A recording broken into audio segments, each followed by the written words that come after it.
Bonjour, piste verte aujourd'hui dans le département du Calvados. Nous sommes à Ouésy, petite commune située juste à côté de Mézidon-Canon, à une vingtaine de kilomètres de Caen. Nous allons rencontrer Emmanuel, un boulanger qui travaille en bio et qui vient de démarrer un nouveau projet, celui de produire lui-même son blé.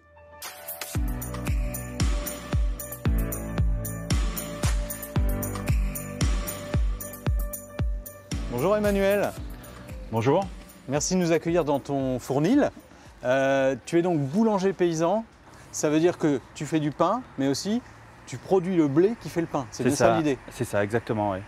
Je sème le blé que je récolte, avec lequel je fais la farine, je fabrique la farine. Enfin, c'est le moulin qui fabrique la farine, avec laquelle je fabrique le pain au levain. C'est-à-dire que je n'intègre aucun produit chimique ni dans la culture du blé, ni dans la fabrication de la farine, ni dans celle du pain.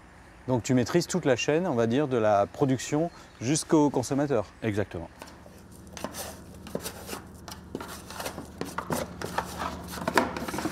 Donc cette pâte, elle a été travaillée en amont? C'est ça, elle a été pétrie ce matin à 6 h.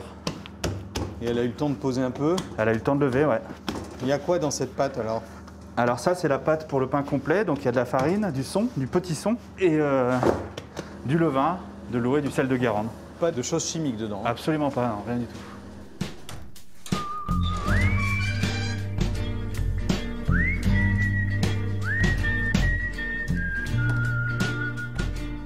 Donc ce que tu es en train de faire, c'est quoi? Ça s'appelle le façonnage.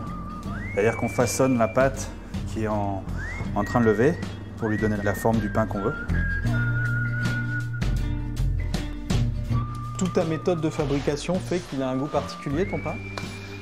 Oui, le pain au levain, c'est un goût particulier. Ouais. Disons que ça laisse toute la place au blé en fait.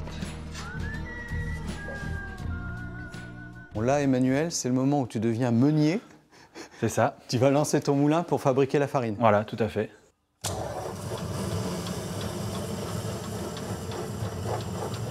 C'est vraiment important d'avoir de la farine fraîche. En fait, je stocke le blé, mais pas la farine.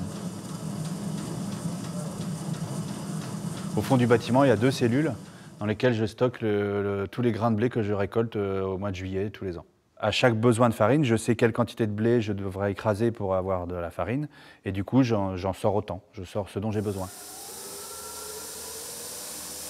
On protège le blé surtout, on va dire, de la chaleur et de l'humidité. Parce que c'est dans ces conditions-là que peuvent se développer notamment certains insectes qui vont grignoter les grains, en fait, comme le charançon, par exemple. Le charançon, quand on est en bio, c'est un ennemi, c'est un véritable ennemi. Et quant aux rongeurs, la meilleure solution, c'est le chat. Et du coup, j'ai un chat en liberté totale autour des cellules, qui fait du très bon travail.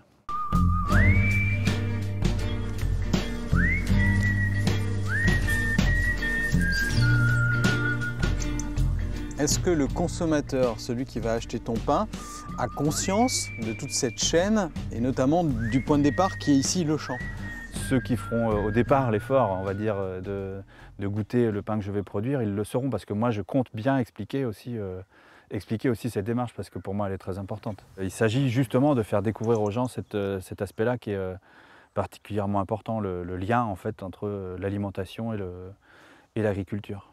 Ces terres agricoles, elles ne reçoivent pas de produits chimiques? Aucun, non, c'est en bio. Je suis certifié en agriculture biologique.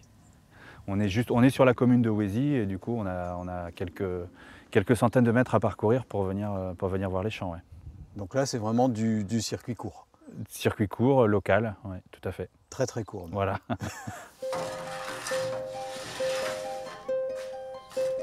Alors les pains, tu les commercialises comment? Alors là, par exemple, j'ai préparé une commande pour une AMAP, une association pour le maintien d'une agriculture paysanne. C'est des paniers en fait hebdomadaires. Et puis je fais sur le marché de Dives-sur-Mer le samedi matin, pour l'instant. Ce qui va devenir un point de repère, c'est peut-être cet endroit. Oui, j'aimerais, c'est ce que j'aimerais, ouais. Que les gens prennent l'habitude de venir mardi et vendredi. Pour avoir un produit local. C'est ça. On ne peut pas plus local que ce pain-là. Exactement.